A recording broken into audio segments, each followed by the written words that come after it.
Active and critical listening. Listening is one of the most important parts of oral communication. We listen to obtain information, we listen to understand, we listen for enjoyment, and we listen to learn. Yet, it is also a skill in which we give less importance to. This may not be true most of the time, but all of us are guilty of it one time or another. For example, you are inside the classroom and your teacher is discussing a new lesson. You may pretend that you are really listening because you are afraid that if your teacher notices that you are not listening, she might call you to recite. The truth is, you are not listening because you are thinking about meeting some friends after your class. You can also be in a situation where your friend is trying to confide a problem to you, but you have your earphone plugged into your ears. Then your friend asks you, "What do you think I should do?" You answer, "I'm sorry, what was that again?" Similar situations happen every day. The main reason is that the listener does not listen attentively. Some misunderstood hearing as similar to listening and vice versa. Is there really any difference? Let's take a look. Hearing is defined as the physical ability of perceiving sounds, which means that there is a stimulus but there is no response, or there may be a response but it is an inappropriate response. How does it happen? Let's take an example. You are at home and your mother is scolding you. However, you tend not to understand everything your mother is saying because for you it is nonsense. Your mother's voice is the stimulus, yet you are not interested with what your mother is talking about. Thus, there is no appropriate response. On the other hand, listening is a skill of hearing with understanding. Unlike hearing, listening is more complex because it happens for a purpose and the speaker can expect an appropriate response from the listener. Here, you just don't perceive the stimulus that you hear, but you process it, and it would definitely stay in your memory. Let's take, for example, the previous scenario.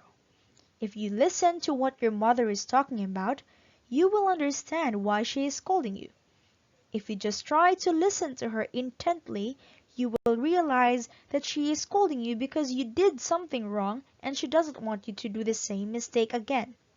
Listening is a process of receiving, attending, understanding, responding, and remembering.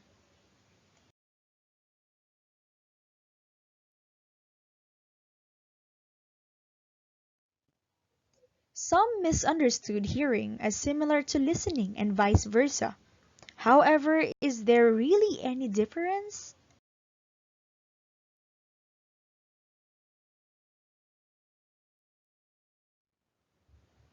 For you to be able to enhance your listening skills, you need to have a closer look at how the listening process starts and ends.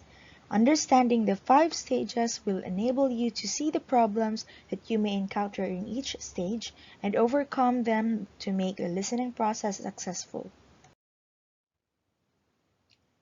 This is a physical response and commonly referred to as hearing. This response is caused by sound waves stimulating the sensory receptors of the ear. Hearing is the perception of sound waves. However, most of the listening processes fail for the same reason. The receiver is not connected or tuned in to the speaker. This happens because the receiver has a hearing deficiency caused by an inherited weakness, accident, or prolonged exposure to loud noises. Attending. After the receiving stage, the brain screens the stimuli and permits only a few to come into focus. This happens because your attention is divided into a number of stimuli that are stronger than what you are supposed to hear, and it gives less attention to what you are supposed to hear. For example, your friend is confiding her problem to you while both of you are eating inside a crowded restaurant.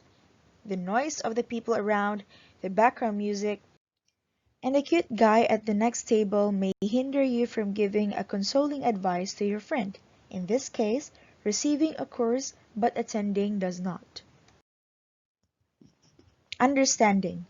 Understanding is to understand symbols you have seen and heard by analyzing the meaning of the stimuli you have perceived, which are not only words but also sounds like applause and scenes like a fuchsia pink shoes that have symbolic meanings. For example, when you hear Korean music being played on the radio, it may catch your attention. However, since the language is foreign to you, you still don't understand the meaning of the song. Hearing without understanding is like eating without digesting. That means the process will not work at all. Responding. After understanding the stimuli, you may think that the listening process is already successful because of the accurate sharing and understanding of meaning.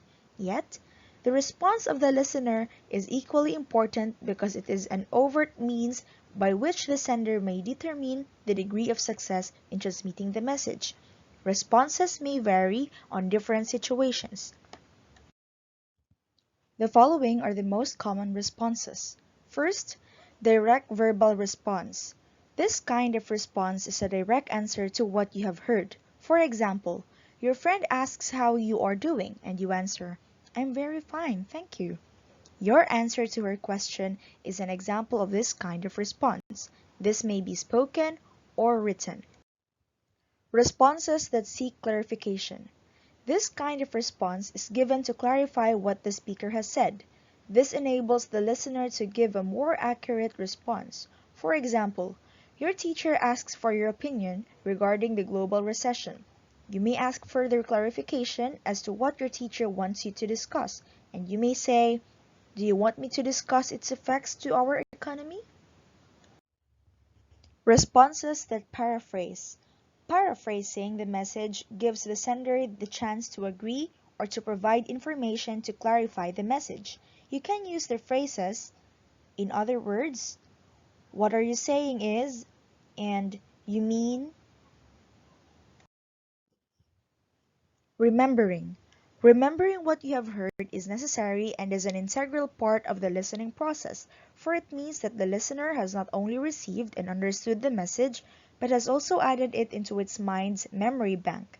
However, what is remembered may be quite different from what was originally heard. Listening barriers. It must be noted that understanding the listening process does not guarantee a barrier-free communication. An online article states that about 70% of an average person's waking hours is spent communicating, but only 45% of it is spent on listening. However, in reality, in a 10-minute presentation, for instance, only 50% of the delivered message is retained, and after 2 days, only 25% of it is retained. Therefore, no matter how much you understand the listening process, you can't stop the barriers from coming into action every now and then. These barriers do not give a positive effect to the listening process. Instead, they lead to miscommunication and misunderstanding between the speaker and the listener. Listening barriers. First, appeal of the speaker. In some instances, a speaker may not appeal to you for some reasons. No matter how interesting the topic is, you get distracted by some of the speaker's qualities, like his mannerisms, monotone voice, boring way of presenting the topic, and even his physique. All of these may negatively get your attention that you no longer focus on the topic being presented. How can you overcome this barrier? Simple. Just concentrate on the message itself and not on the person delivering the message. Next, content of the message. Listeners sometimes become very selective on what they want to listen to.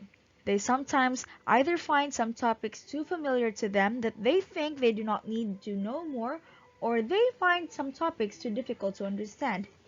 How are you going to deal with this? Remember that there are always new things that you can learn from every speaker, so you have to look the areas of interest in the message and find out how it can be useful for you. Clarity of the language. There are times when words used by the speaker are somewhat difficult to understand. These words may seem to have different meanings to you because of the way the speaker constructs the sentences. Remember that people have different interpretations of messages depending on their educational background, experiences, moods, and knowledge. For instance, when one says flying kites is dangerous, he means that to fly a kite is harmful. On the other hand, it is also different when one says flying kites are dangerous, because this means that the kites that are flying are the ones that are dangerous and not the act of flying kites. Therefore, in cases when you don't clearly understand the speaker's message, you need to clarify. Never assume, because this might just lead to another barrier. As a listener, you should realize that different words have different meanings to people. External distractions. These external distractions are commonly the ones that can be perceived by your senses like noise, lights, temperature, odors, conversation of people, low signals for phone calls, among many others. One example of this barrier can be seen in a cramped and crowded classroom where the lights that illuminate it add to the hot temperature of the room. Apart from the distractions inside the classroom, the noise created by the students outside the classroom adds to the distractions. You may find the scenario annoying because distractions hinder you from listening well to your teacher. To overcome this barrier, it is best that you increase your concentration on the message and try to eliminate distractions if possible. Emotions. When listening, you use not only your mind but also your heart. Due to this, there are instances when you interpret the speaker's message in relation to your mood. Consequently, you end up being annoyed with the speaker. Your attitude towards the speaker results in missing out on the speaker's message. Furthermore, prejudices about the speaker and personal problems also affect your listening because they prevent you from listening attentively and effectively. To avoid this barrier, set your feelings aside. There is a perfect time to address your reaction, your prejudices, or even your problems. Selective perception. Listeners tend to focus only on some parts of the information in a message that they become too preoccupied with details and fail to grasp the speaker's central idea. Make sure that you identify the purpose of the message and look for supporting information so that you will not miss the other parts of the information. Faking attention. Many people may be charged guilty of this barrier. A lot of times, the listener fakes their attention to at least show respect or for them not to be caught red-handed by the speaker. This happens when the listener does actions like looking at the speaker, nodding of the head, smiling occasionally, and obsessive note-taking as if they were really listening. However, when the speaker asks him about the message, he finds it difficult to answer the speaker. Oftentimes, this situation happens when the listener is daydreaming or is preoccupied with doing other things. To become a good listener, learn to concentrate and focus. You should learn to separate your other concerns and focus only on what you are supposed to focus on. The barriers mentioned are difficult to eliminate in the listening process. The importance of understanding these barriers to listening is for you to be able to recognize them when you are engaged in a listening situation. Furthermore, in order to increase your listening competence, it is equally important that you learn the ways to overcome these listening barriers. You can do something. Effective listening requires self-discipline and sometimes it requires self-examination.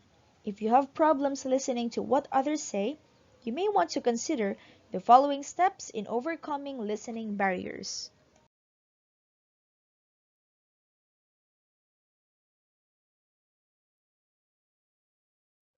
Listen actively.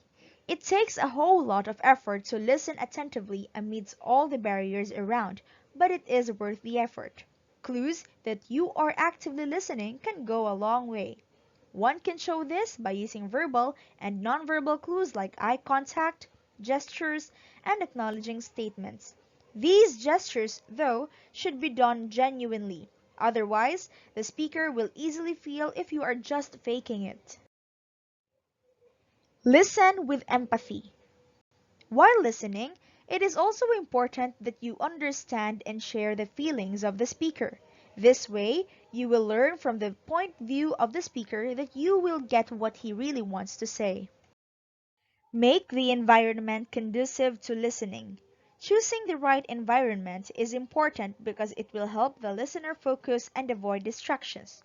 Although there is no set environment which is best for all communication, in general, it is best to avoid areas where there are high levels of activity, loud noises, uncomfortable temperature, poor airflow, and etc. Listen with an open mind. A person who already has prejudices about the speaker or the message will refuse to listen to a conflicting point of view. Therefore, one must learn to set aside these biases and focus on the purpose of the communication. Give effective feedback. Giving appropriate feedback makes a successful communication process. According to De Vito of 1982, an effective feedback is immediate, honest, appropriate, clear, and informative. Therefore, one has to bear this in mind when giving a feedback.